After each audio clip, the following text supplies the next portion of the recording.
This is a conspiracy in progress. Follow the Hidden Scoreboard Podcast to stay up to date on all your favorite sports. Find us on Facebook, Instagram, YouTube, Spotify, and Apple. Be sure to like and subscribe. Now it's time for a conspiracy in progress. Did you guys see Mike Malone just get fired by the Denver Nuggets literally 3 days before the playoffs? Crazy. Welcome to the Hidden Scoreboard Podcast. Here we blend our two passions, conspiracies and sports. We dive deep into the mysteries and seek the truth behind various sporting events, teams, coaches. We question you to question everything you thought you knew about sports.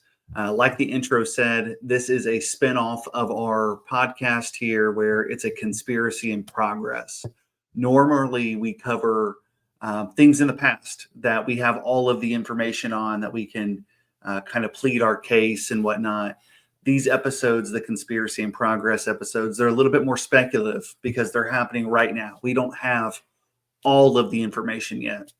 And as you can tell there by my opening question, we are going to be talking about Mike Malone getting fired by the Denver Nuggets just 3 days before the playoffs start. How bizarre. How weird. We're going to jump all into it right now. But before I get too far into it, just so you guys know, if you haven't listened to us before, I'm Sky. I'm the sports guy. I'm one of your hosts. Normally, I either have KO or Jordee as my co-hosts, but today they're unavailable. So, your fearless leader here is flying solo. So it's just me and you guys. That's it. If you were looking forward to the other two guys, sorry, they couldn't make it. So before we dive too far into that and actually get into the meat and potatoes today, I just wanted to say thank you to everyone who's been listening, whether you're a YouTube subscriber, Spotify subscriber, you follow us on Facebook or Instagram. Thanks for your comments. Thanks for your likes. Thanks for your emails. If there's a podcast that a topic on our podcast that you want us to cover, something that we haven't touched on, or if there's just a specific sport that you want us to look into and find something for the sport that you follow, email us at thehiddenscoreboard@gmail.com. You can also message us through Facebook or Instagram, The Hidden Scoreboard. And special news, I'm proud to announce we also have a TikTok. So find us on TikTok, Spotify, Apple, anywhere where there's podcasts, YouTube, Facebook, Instagram. If you search The Hidden Scoreboard, you'll probably find us. So enough housekeeping. Let's get into this conspiracy in progress. And if it seems like I'm talking a mile a minute, it's because I am. I'm really excited about this one. I think this is a really, really interesting topic today. So kind of just like a brief overview here, it just bring you up to speed if you haven't seen it in the sports news cycle. The Denver Nuggets just made a decision to fire their head coach, Mike Malone. It's a very surprising move, especially given his recent history with the team. Just 2 years ago, Coach Malone helped the Nuggets win their first NBA championship. So typically, once you win a championship somewhere, you usually have some pretty good job security. They're also going to be in the playoffs this year, so it's not like they've absolutely fallen off or something. He leaves the franchise's team. He leaves the team as the franchise's number one most winningest coach, winning 471 games, losing 327. And really, here's the conspiracy. This is what got my wheels turning. Not just the timing and it being odd to fire your coach before playoffs, especially when you're going to make the playoffs. If they weren't going to make the playoffs, that'd be different. I could kind of understand that. But they've not really shared that much reasons with the media. So it's just kind of left all of us sports nuts, basketball fans, NBA fans. It's kind of left us in the dark, and we're kind of forced to speculate. So additionally, another layer to this potential conspiracy in progress, the Nuggets announced that they're not going to extend the contract of their GM, Calvin Booth. So it's very odd to fire both your coach and the GM, and it makes you wonder what's the Nuggets' play behind this, especially right before the playoffs. So anyway, we're going to dive into it. Here's how this episode's going to unfold. I'm going to do something a little different on this episode here. The first thing I'm going to do is I'm going to play devil's advocate. I'm going to try to give you guys the most reasonable reasons I can think of for why the Nuggets would do this. I'm gonna try to put the shoe on the other foot. I'm gonna try not to be tinfoil hat today. I'm gonna try to be level-headed and assume that this is a reasonable move, even though I don't deep down think it is. Next, I'll go over my theories on it. I hope that some of my theories make sense to you guys. And then finally, I'm going to leave you with a final thought, or should I say, question. So let's dive into it here. First off, we're going to play devil's advocate, talking about the recent performance of the Nuggets. So they're on a 4-game losing streak leading up to firing Coach Malone. I guess you could say that's a reason to fire somebody. I mean, it's in the NBA, they play 82 games. You're into the playoffs. I don't know if a 4-game losing streak is cause to panic, but if the ownership has a certain standard and they just deem that reason enough, then I guess you could fire them. Another thing here is defensive issues. This team is struggling defensively. They're only ranking 20th in among teams in defense with a winning record. So of the teams that are above 500, they're at the bottom of those teams in defense, which in the NBA or most sports, they talk about defense wins championships. Ultimately, I just think you need players on your team who are willing to play defense. You don't have to be a great defensive team, but if you have those 1 or 2 specialists, they tend to go a long, long way on your team. So, defense being an issue. Another thing, we don't know what's going on internally with the team. Just because they're winning doesn't mean that there's a certain level of stink happening in the locker room or in the front office. We don't know what the players and Mike Malone are going back and forth with internally, or Mike Malone in ownership, or Mike Malone in front office. So there's that part of it where, who knows? And, maybe there's something Coach Malone has been a part of. And this isn't really a conspiracy, like this isn't me and my conspiracy theories. That's the next section. But you just never know what people are doing in their personal lives. And maybe the Nuggets have gotten kind of a warning. And it's like, hey, we need to separate ourselves from this individual as fast as possible for whatever reason. So I'm going to play a little quick clip of Mike Malone. This is just 2 weeks before he got fired here. And some people are saying that this is a clear indication of there being some internal stink. So we'll see what you guys think here. I'll play this. The honest message, and the guys that are fully won't hear it. They'll say coach is tripping. And the guys that maybe do really care will, because they're not going to go back and watch their minutes, because nobody watches their minutes. Nobody watches film. So we'll have to show them the film. And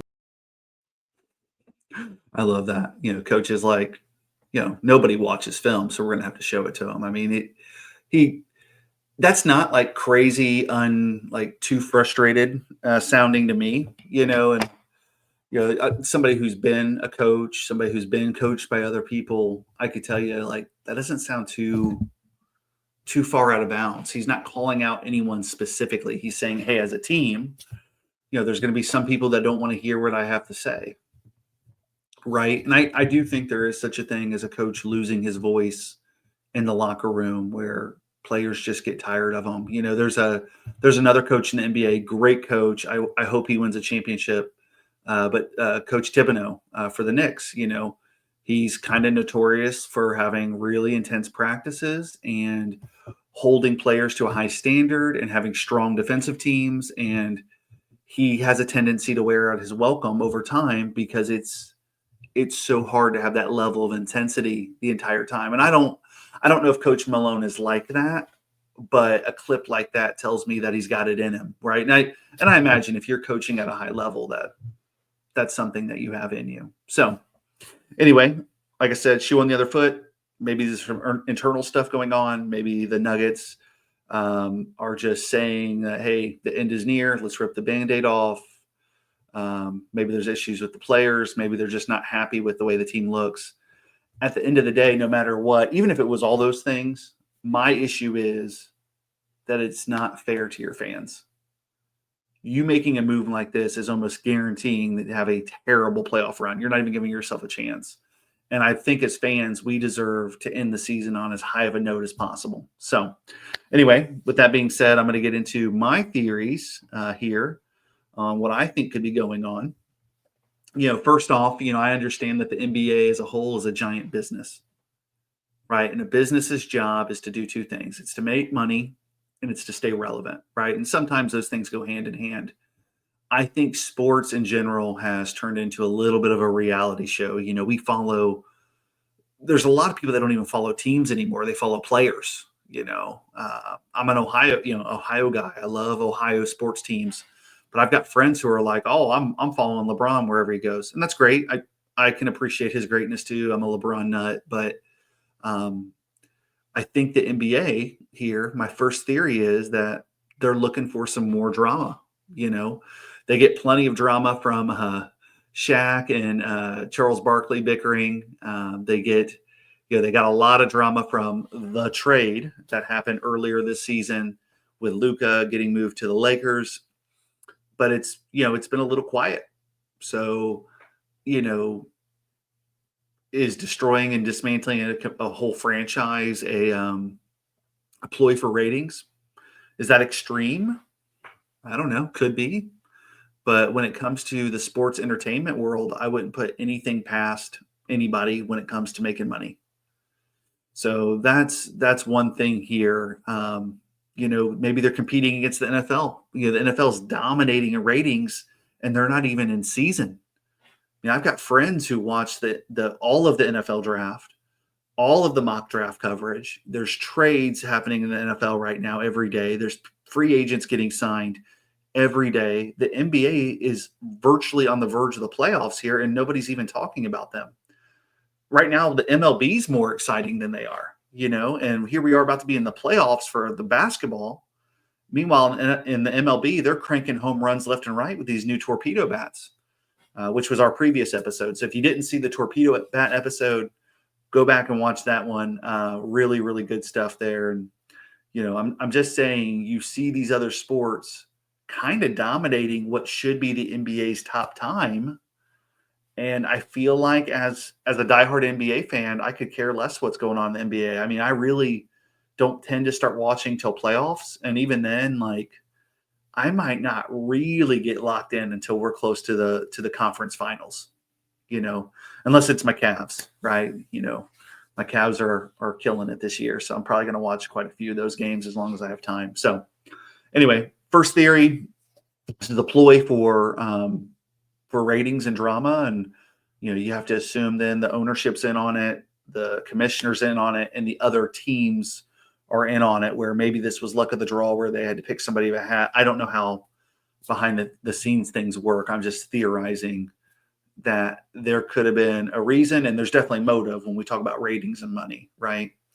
Kind of number two, second theory here, or actually I wanted to play the video of Shams reporting this. Let's watch this real quick. Why are they deciding to do this now? That's the biggest component to this, is you're days away from the NBA playoffs beginning. And my understanding is they felt kind of like the Grizzlies did with the departure of Taylor Jenkins, is igniting this team. They've lost 4 games in a row. They're now in the bottom half in the league in defensive rating. And so they felt like the signs were there that this season was not going to end well. And if you're going to make this decision at the end of the season to let go of Michael Malone and Calvin Booth and do a full reset, they're getting out ahead of what they felt they were going to do come the offseason. And between Michael Malone and Calvin Booth had really managed this team around young players the last couple years after winning that championship, saving money for ownership. They had saved, millions and millions of money in terms of tax over the last couple of years. And from Michael Malone's perspective, he's been trying to win a championship, building around win-now players with Nikola Jokic. So the fabric and what both sides had philosophically, there were some big differences there. And so instead of biding time, instead of maybe letting go of one guy and keeping the other, the Nuggets, Josh Kroenke, today let go of both. Okay, so obviously the Nuggets, they're currently 4th in the Western Conference. They're going to want to make a playoff push, I would imagine. So what are their plans moving forward? David Adelman will be the interim head coach. Right now, they don't have an acting general manager. They have an assistant GM, Tommy Bolsaitis. He will stay in that role. So now as we look forward into the playoffs, obviously their full focus will be trying to keep a playoff berth spot, not have to play in the play-in. We'll see if they'll be able to keep that. And then from there, there is full expectation. What we're going to see here is a full-on search from the president role as well as the head coaching role. And they had Tim Connolly there. He was really the architect of this Denver Nuggets team, drafted Nikola Jokic, Jamal Murray, traded for Aaron Gordon, drafted Michael Porter Jr. He departed to Minnesota a few years ago. Calvin Booth emerged as the general manager, and he made a couple of moves that helped propel this team to an NBA championship as well. And now, stunningly, so late in the season, both are out. Yeah, I like that you keep using the word stunning because it is a very shocking move here this late in the season. Again, the Nuggets making a clean sweep. Shams Charania with the latest. We'll have Ramona Shelburne joining us later in the show. I know it's off topic, but I miss Woj. You know, I'm sure Shams is doing a good job, but there's just no, it's just this would have been better to come from Woj. I don't know. Anyway, I digress. So like, as you can see there in the clip, it's like nobody has the answers. They're saying potentially they're trying to get out in front of this. And it's like, what? None of it makes any sense whatsoever. And that's one thing that's frustrating to me as a sports fan. When I watch ESPN, it's almost like I feel like they try to normalize every little situation. You know, it just doesn't, none of it makes sense. None of it makes sense. You owe it to your fans to make a playoff push with your coach, with your GM. I mean, it's just, they're 4th in the West. Like, I don't know what the odds are historically of a 4th seed winning, but it doesn't sound like a bad place to be. Doesn't sound like a bad position to be in. So for them to kind of pull the plug early, it's a real travesty to the fans. So, you know, obviously this isn't good for Denver, but it could be good for the NBA in general, because now here we are. We're in the trap. I'm a part of the trap.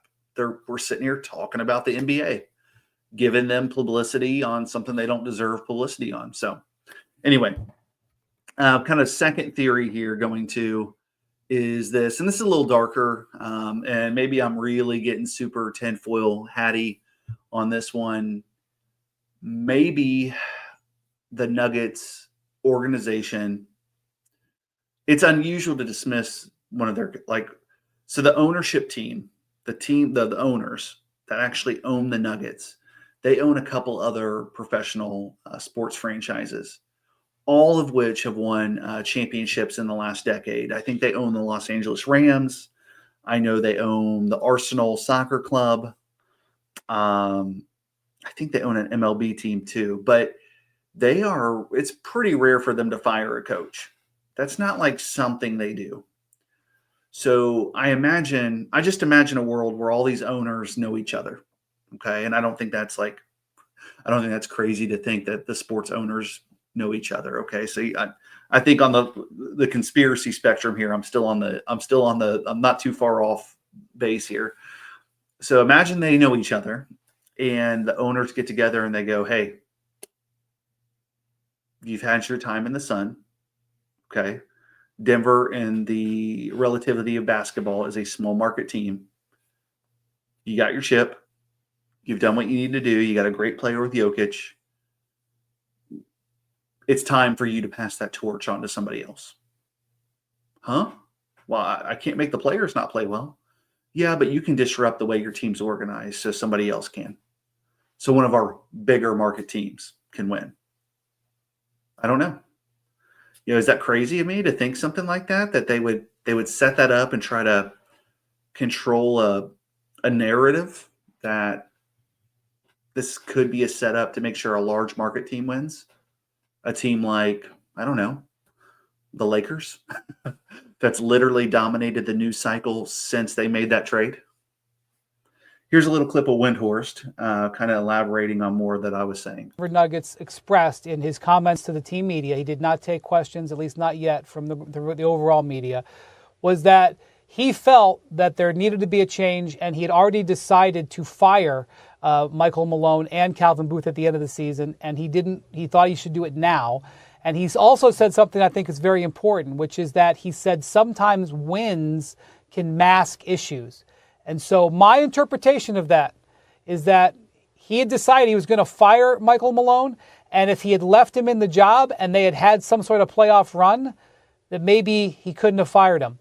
And I think it's important to point out the history of the Kroenke family. Stan Kroenke is the owner, and Josh Kroenke is the governor. This is a group that owns a number of humongous sports clubs across the world. The Los Angeles Rams, the Colorado Avalanche, the Nuggets, the Arsenal, the soccer club in England.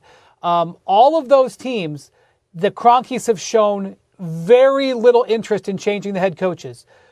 I think since he bought the Rams in 2010, I think he's fired the coach once, maybe twice. I think that he's changed coaches twice. With the Arsenal, he's only fired one coach since he bought the team in 2007.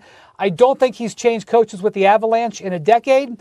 Michael Malone was the fourth longest tenured head coach. This is not an ownership that fires coaches. That's not what they do. They show extraordinary patience with coaches. So for them to do and actually make a coaching change at one of their prime properties, and I also want to point out, they've won championships with all four of those teams in the last decade. This is a stewardship that values coaching and values stability. And to still do that with 3 games left in the season is very unusual, and you could argue downright disrespectful to the winningest coach in franchise history who led you to a championship. The disrespect is real, Windhorst. You're right. So like one thing that Brian says there at the beginning of that clip, and I don't know if you guys caught it, was the ownership says, well, if this guy goes on to win, it's going to be hard to fire him. Yeah, that's what your coach is supposed to do. He's supposed to win. Like, if he does good at his job, it'll be hard to fire him. It's almost like they're being made to do this or told to do this, or there's some backdoor deal, because it just doesn't make any sense, especially when you look at their history of how they run their other organizations. Windhorst said it. They are extremely patient with coaching. And now you just fire your winningest coach that just got you a chip. It doesn't add up, folks. It doesn't add up. There's something weird here. Okay? Like I said, am I a conspiracy theorist? You know, am I too deep into this stuff? Am I looking too closely at it? Am I seeing what I want to see? But I'm telling you, the pieces don't add up. And then, so here's my third theory before we get into my final thought / question for you guys. What if it's as simple as, Jokic is on the verge of winning another MVP? And I remember not too long ago, the sports media was very, very negative about the idea of an overseas athlete winning multiple, like I think it would be his third MVP. They're very negative on it. And the fact that he's a foreign player, and I hate to even talk about race, with our show, but the fact that he's white, it seemed like there was a prejudice there in the sports media, where it was like, well, hey, the only white guy that we can have like that's Larry Bird. We can't have another one. I'm somebody who just appreciates greatness. I'll, just kind of off topic, but on topic. LeBron James should be the MVP every year. He should be. He's the most valuable player on whatever team he's on. And the amount of finals appearances he has speaks to that. It speaks to it. When MJ was in the league, he should have been MVP every year. That brief gap between MJ and LeBron, it should have been Kobe every year. I mean, it's the MVP race should be less tight than they are. These writers and these sports people, I know they get fatigue on reporting the same people because we live in an era where we can't appreciate someone's greatness. All we want to do is criticize someone. But it's definitely a conspiracy to make sure that Jokic doesn't get another MVP. And what better way to do that with end of the season here, coach gets fired, GM gets fired, there's some internal strife, and it sabotages the season. What a better way to do that, to make sure that Jokic doesn't get it, because he ain't going to stop playing hard. The dude don't even care about winning an NBA championship or an MVP. He's just a baller. You see it in his interviews. They're hilarious. You know, he's like, what? I got to go to a parade? Are you kidding me? Like, so the media is like, yeah, not only do we not want to give the chip to, give him the MVP, it's like, we don't want to deal with that. It's like, no, we can't have that happen. He's white, he's European, he's overseas, he's this, he's that. It's not what we think our MVP should look like. Maybe it's a conspiracy. I don't know. I do know this. It does seem like, especially the media from ESPN. Okay, so I am firing shots to the ESPN people. Sorry, guys. You guys seem like you have an agenda, and you guys seem so biased that it's unreal. I've got a clip here that I'm going to play from another creator. I forget the creator's name, but I promise you I'm going to give you credit in the description below, in the links below. So thank you for making this piece of content and putting this together for me. I'm going to play this for you guys now before we get into our final thoughts. ESPN does not want Nikola Jokic winning MVP. There's nothing wrong with having Shai as MVP. I did very early in the season when the Nuggets were a play-in team, and Shai had the Thunder at the top of the West without Chet Holmgren. Since then, the MVP race has changed a lot. The Nuggets are winning off the back of Jokic, tied for the 2 seed, and his numbers have gotten even crazier. But if you ask ESPN, it's already over. There's no way for Jokic to win the award, no matter what he does. It's already decided. What's their reasoning? They say Shai is a much better defender, proven by his lead in steals. It's two sides of the basketball. He gets it done on both ends of the floor. I believe right now he's second in the league in steals. He's defending at a high level. The funny thing is, Jokic and Shai average the same number of steals. And even with Shai being a better defender, Jokic is a better playmaker, rebounder, shooter, and he's more efficient. But outside of defense and team record, they run out of arguments. They start making up random reasons or catchphrases like they're making a sales pitch for Shai. We're not appreciating the greatness of Shai Gilgeous-Alexander, or Shea Butter, as Malika Andrews would say. That's who the hell he is. That's what he brings to the table. The brother has been all world. There's no doubt about that. Stephen A's done that before. He had Jalen Brunson ahead of Luka last year because Brunson was that dude. Whenever Shai beats Jokic and the Nuggets, it proves he's the clear runaway MVP. But whenever Jokic defeats Shai, it happens. The Thunder had a bad night. It's a back-to-back game against the same opponent. Similar, things happen. Ever since Jokic won his first MVP in 2020 and had these historical seasons, Stephen A has never voted for Jokic.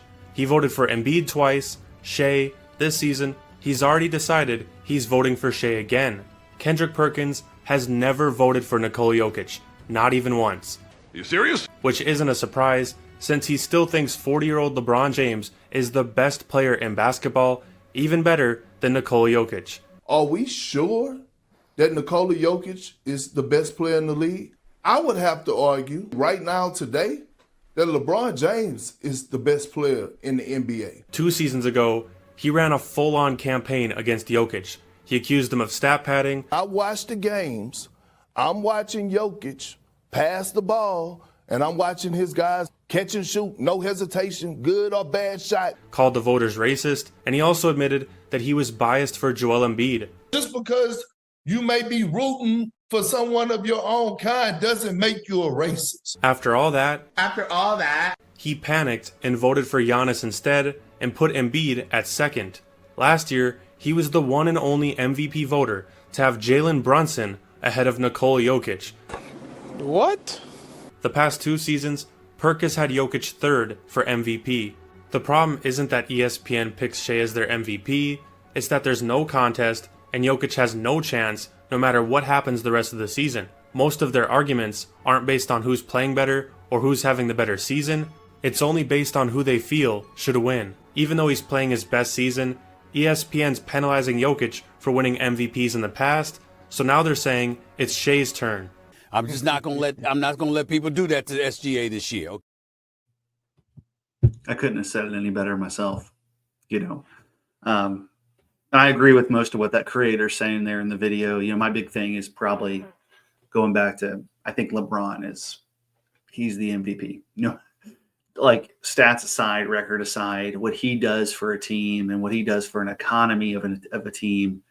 Jay-Z sometimes said it best, he's not a businessman. He's a businessman. I mean, LeBron is the business, right? So anyway, I just really believe there's a conspiracy here, and this could be a part of it to not have Jokic win another MVP, right? So there's a couple layers there.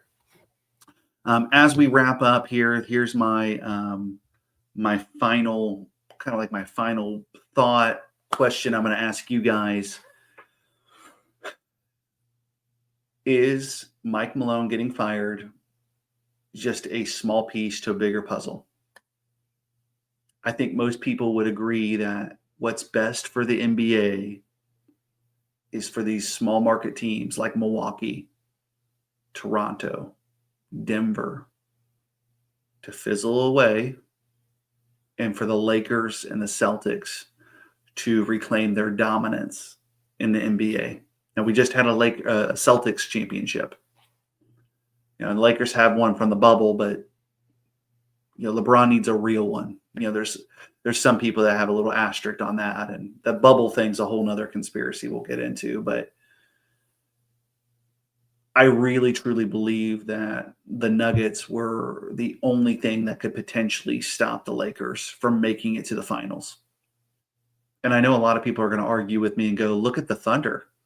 They're balling out. They got, Chet Holmgren and SGA and all this other stuff. And they're just too young. They're too inexperienced. They've not had that kind of pressure. The regular season's not the same as playoffs.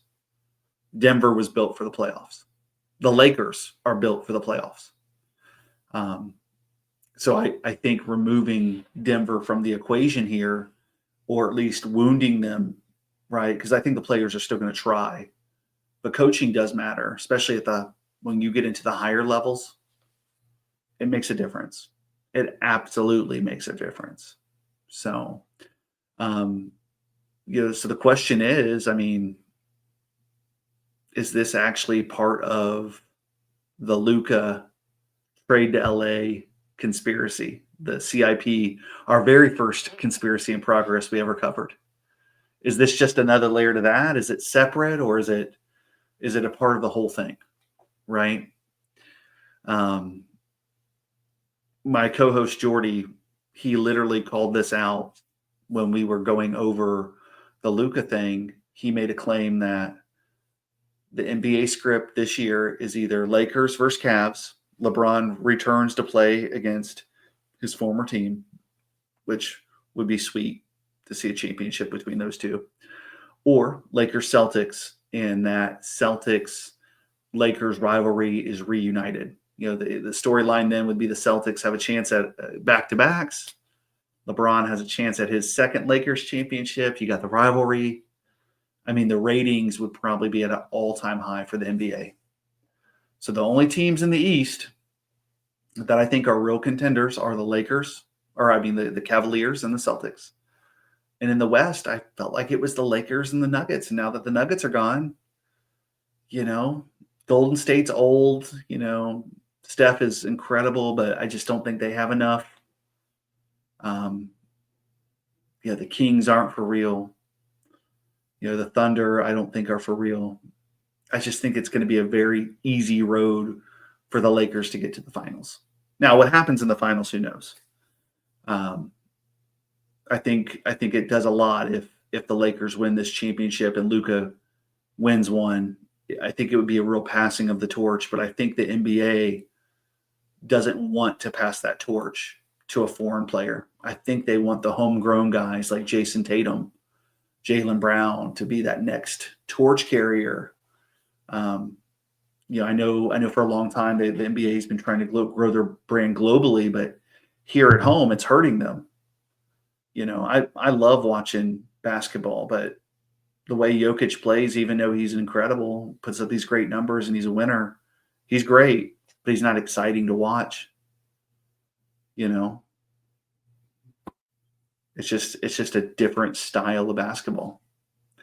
So I think the NBA is going to make a concerted effort to bring back our homegrown players and as they need them to be new stars here. Because if you look at the most known best players in the league right now, it's Jokic, Doncic, Giannis, SGA. I hate to say it, Joel Embiid. He gets on my nerves so bad. Joel, you got to start playing back-to-backs, bro. You're killing me, killing my parlays. But bottom line is you have a high level of stars not being homegrown, and I think there's a disconnect with some of the fans here, right? So what do you guys think? Am I crazy? Am I reaching for straws? Do you not want to admit that I'm right? Let me know in the comments below. Let me know what you guys are thinking. That wraps up today's episode. I truly appreciate everyone who's been listening, watching. Invite your friends to the Facebook page. Follow us on Instagram. Follow us on TikTok. Share our stuff. Comment. Help me achieve my dream of just talking about sports for a living one day. And in the meantime, be sure to question everything. I'll see you guys next Monday at 12:15, lunchtime as usual. This has been a Conspiracy in Progress. Thank you for listening to the Hidden Scoreboard Podcast. Be sure to like, subscribe, and follow us on all the platforms. Go leave us a 5-star review. That's what pushes us out in the algorithm. Also, we want to hear from you. What sports conspiracy should we cover next? Drop a comment below. Thank you for listening.